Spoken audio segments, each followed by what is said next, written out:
किसी अजनबी ने क्या खूब लिखा है। लड़ते हैं रोज समाज से, उनके आंखों में आज भी नमी है। शिव ने लिया है रूप अर्धनारी का, उनके अर्धनारी में कौन सी कमी है।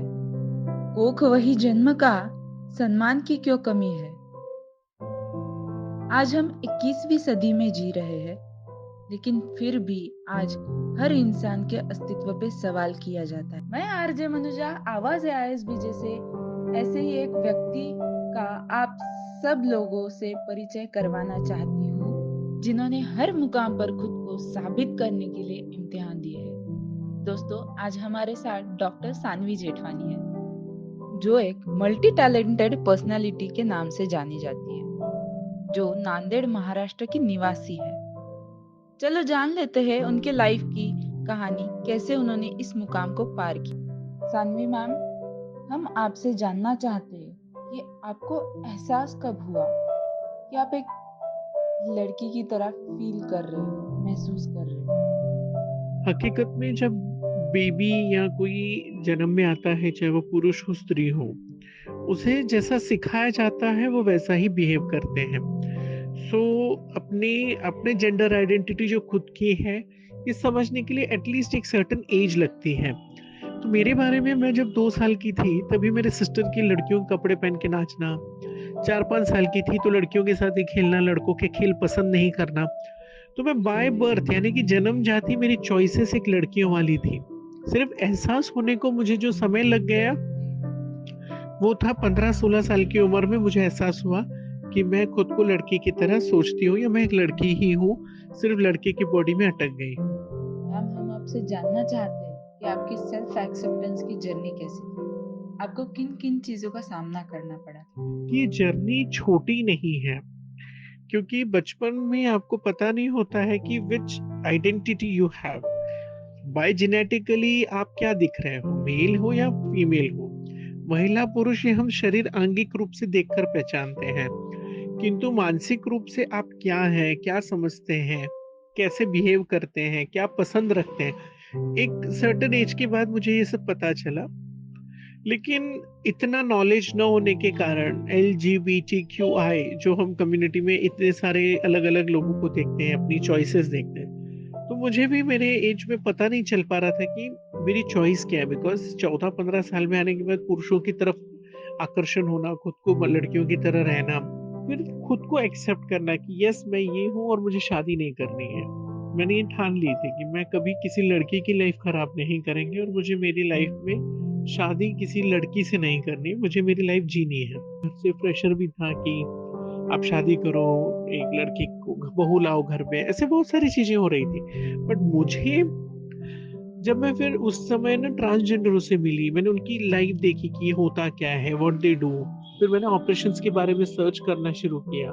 तब मुझे पता चला कि सी मैं एक जेंडर डिस्फोरिया पेशेंट की हूँ, यानी कि मैं मेल के बॉडी में फीमेल विचारधारा से हूँ, मुझे फीमेल रहना पसंद है, मतलब फीमेल ही हूँ, लेकिन शारीरिक रूप से नहीं।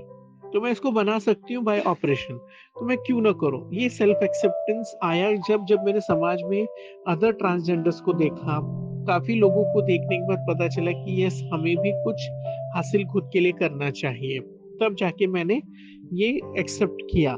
लेकिन इस जर्नी में मुझे किसी का सपोर्ट नहीं था, फैमिली से तो बेशक आज भी नहीं है।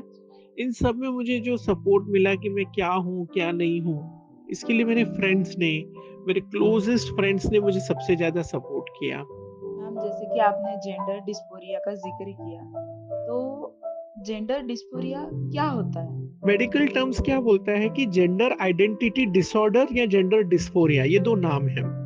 इस या जेंडर इनकॉन्ग्रुएंस ये भी कहते हैं। अर्थात कि आप मेल के बॉडी में या फीमेल के बॉडी में हो, लेकिन ऑपोजिट जेंडर के जैसा फील करते हो खुद को।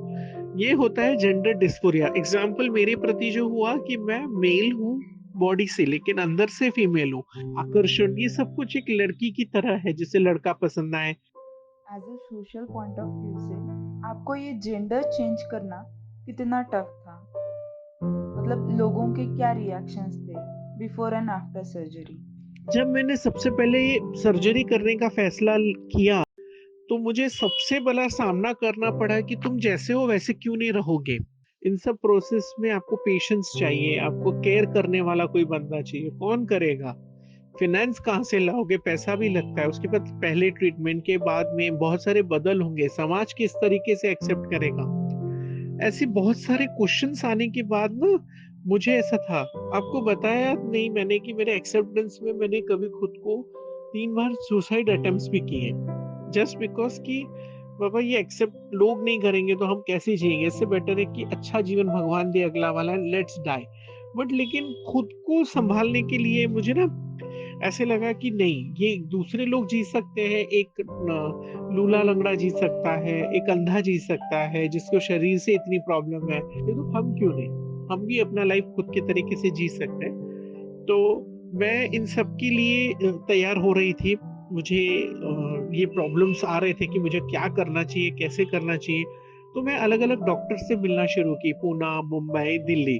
इन सब में क्या होता है ना, डॉक्टर से मिलने के बाद यू गेट नॉलेज, किस तरीके की ऑपरेशंस होते हैं, इसे क्या कहते हैं, इसमें क्या रिस्क है, क्या नहीं है। मैं नेट पे भी स्टडी कर रही थी और डॉक्टरों से भी मिल रही थी। इन सब से मिलने के बाद मुझे ऐसा लगा कि it's not harmful as such. हाँ, रिस्क तो एनी ऑपरेशन में होता है, एनी के साइड इफेक्ट्स कोई भी मेडिकल टर्म में होते ही हैं, you have to take care in that way. तो मैंने फिर उन सभी को सोचा कि यस मुझे कुछ करना है, मुझे बनना है। तो मैं अभी सबसे पहले सर्जरी की प्रोसेस कैसे शुरू करनी है, तो मुझे सबसे पहले साइकियाट्रिस्ट को बताना था, जिन्होंने हमें सर्टिफाइड करना चाहिए कि I am gender identity disorder या जेंडर डिस्फोरिया के पेशेंट हैं हम। उन्होंने ये देने के बाद, सर्टिफाइड करने के बाद, we shall go to endocrinologist, जो हमें हार्मोन्स की थेरेपी देंगे, जिसे एचआरटी कहते हैं। That means hormone replacement therapy. ये तकरीबन 6 मंथ्स 1 ईयर, मेरे जब ऑपरेशन हुआ अभी 1 साल पहले, तब तक मैं 1 साल का एचआरटी लेना कंपल्सरी था बाय गवर्नमेंट रूल। अब 6 मंथ्स भी लेकर आप आगे बढ़ सकते हैं, अभी ये आया है। ये होने के बाद then you are prepared for a surgery. Surgery को नाम है जेंडर रीअसाइनमेंट सर्जरी और else sex reassignment surgery. Reassignment means हम लोग मेल से फिर फीमेल बनना चाहते हैं।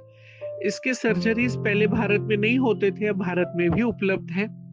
मेरा ऑपरेशन अलमैक हॉस्पिटल दिल्ली में हुआ, जो कि famous plastic surgeon doctor Narendra Kaushik ji ने किया, जिन्होंने मुझे बहुत कुछ सिखाया, बताया और बहुत सारे रिस्क और अच्छी चीज़ें भी अवगत कराई। लेकिन उनसे बहुत सारी चीज़ें सर्जरी के बारे में पता चली और उसके बाद भी हमें थोड़े टाइम तक गोलियाँ और एचआरटी पे रहना पड़ता है, ताकि हम वापस से नॉर्मल लाइफ में आ सकें। अगर आप इसको सबको प्रोसेस को देखा जाए, तो इन सर्जरी को हम बताएँगे कि इट टेक्स अराउंड 2 इयर्स, आपको पूरा 1 साल आप एचआरटी ले लो, साइकियाट्रिस्ट से मिलो, आपकी बॉडी चेंजेस होते हैं, काफ़ी चीज़ें बदलती हैं। जब आप एचआरटी लेते हो तो आपके बॉडी हेयर लॉस होता है, आपके ब्रेस्ट थोड़ा-सा बढ़ना शुरू होता है, बॉडी स्ट्रक्चर काउंटर होना शुरू होता है फीमेल की तरह, आपका वॉइस बदलना शुरू होता है। There are many things. मैंने सेक्स रीअसाइनमेंट सर्जरी के साथ फेशियल फेमिनाइजेशन सर्जरी भी कराई और साथ ही मैंने ब्रेस्ट इम्प्लांट भी कराया to look proper as a female. ये सब मैंने कराया। जब आप क्रांति लाना चाहते हैं या समाज में कुछ अलग करना चाहते हैं, तो आपको हमेशा अपने घर से शुरुआत होती है। पहली लड़ाई हमको खुद को तैयार होना पड़ता है, दूसरी लड़ाई परिवार होता है, तीसरी लड़ाई समाज होती है। तो पहली लड़ाई हमने जीती सेल्फ एक्सेप्टेंस की और खुद को तैयार करने की कि मुझे बनना है। दूसरी तैयारी होती है परिवार। अगर परिवार आपके साथ ना हो तो वो मायने भी रखता है, कभी-कभी नहीं भी रखता। अब आती है बात समाज की। सी समाज में हर कंडीशन में समाज ने लोगों के लिए प्रश्न निर्माण किया, अच्छा हो बुरा हो, पसंद आया ना पसंद आया, या पहले चिल्लाना बाद में उसका रिजल्ट अच्छा आने पर उसे पसंद करना। ये सब चीजें समाज की ओर से हमेशा हर किसी को मिली है, जो किसी भी व्यक्ति ने कुछ अलग काम करने की ठानी हो। इनमें से मेरा जो इशू था, मेरे लिए था कि मैं एक बिजनेस करने वाली थी। लाइक मेरे डांस क्लासेस थे, मुझे पेरेंट्स का डर था कि वो मुझे एक्सेप्ट करेंगे कि नहीं। मैं सिंधी कम्युनिटी से आती हूँ, नांदेड़ जैसा रिमोट एरिया है वहां से आती हूँ, सेमी अर्बन एरिया है, यहाँ पे लोग एक्सेप्ट करेंगे कि नहीं, मेरे घर वाले मुझे घर रखेंगे कि नहीं। ऐसे बहुत सारे प्रश्न होते हैं। तो इन सबको मुझे आगे जाने के पहले डिसीजन लेना था कि अगर ये हुआ तो क्या, वो हुआ तो क्या। जैसे plan A plan B, accept किया तो क्या, नहीं किया तो क्या। इस तरीके से मैं तैयार थी।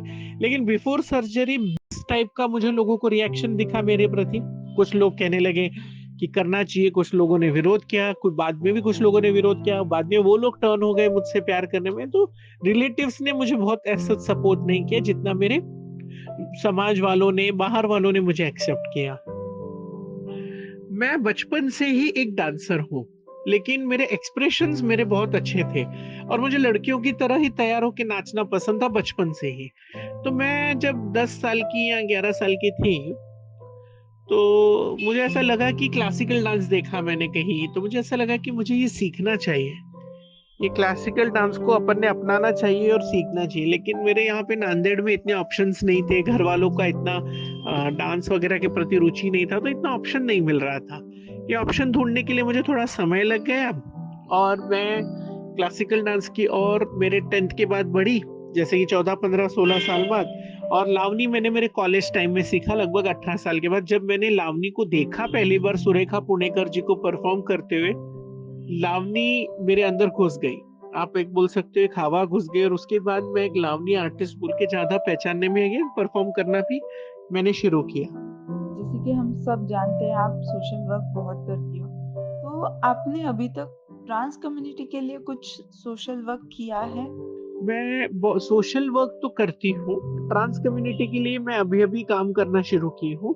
मैं स्किल डेवलपमेंट का काम उनके लिए शुरू कर रही हूँ।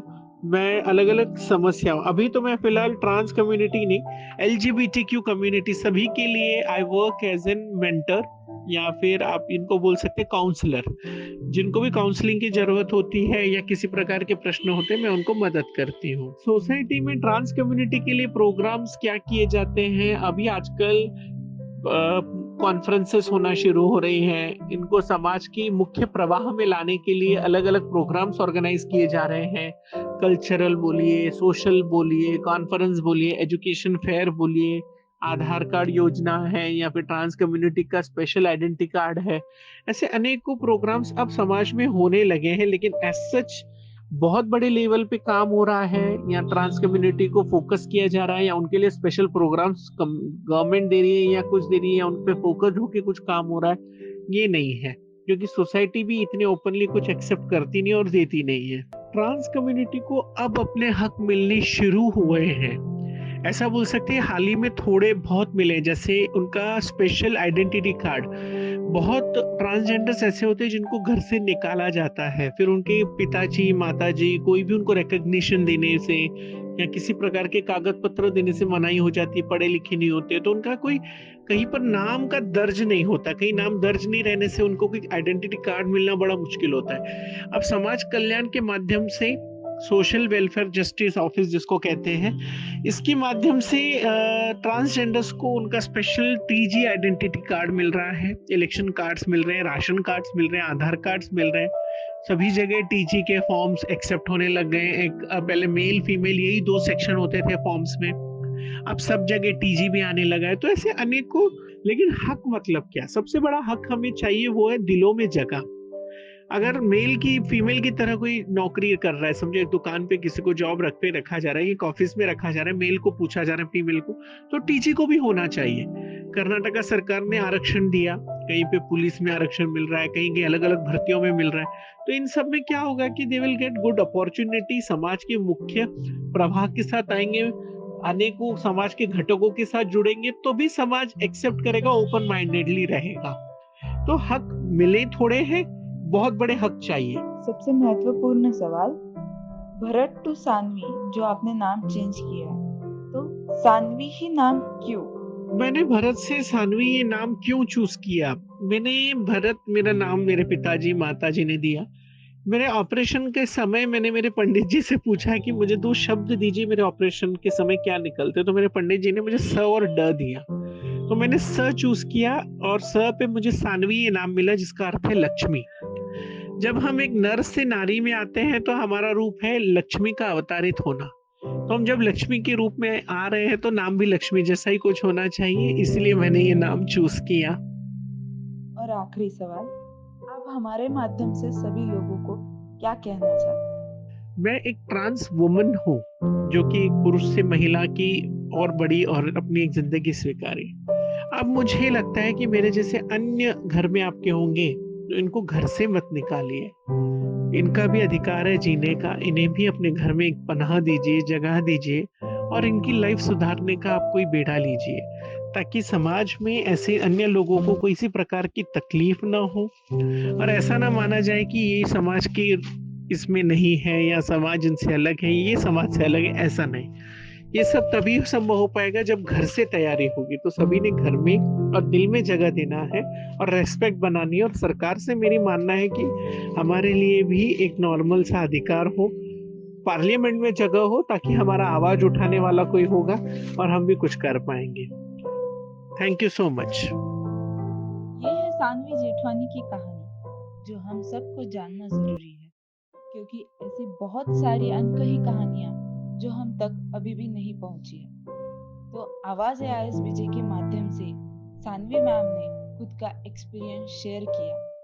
हम विदा लेते हैं, आते रहेंगे अनकही बातें लेकर।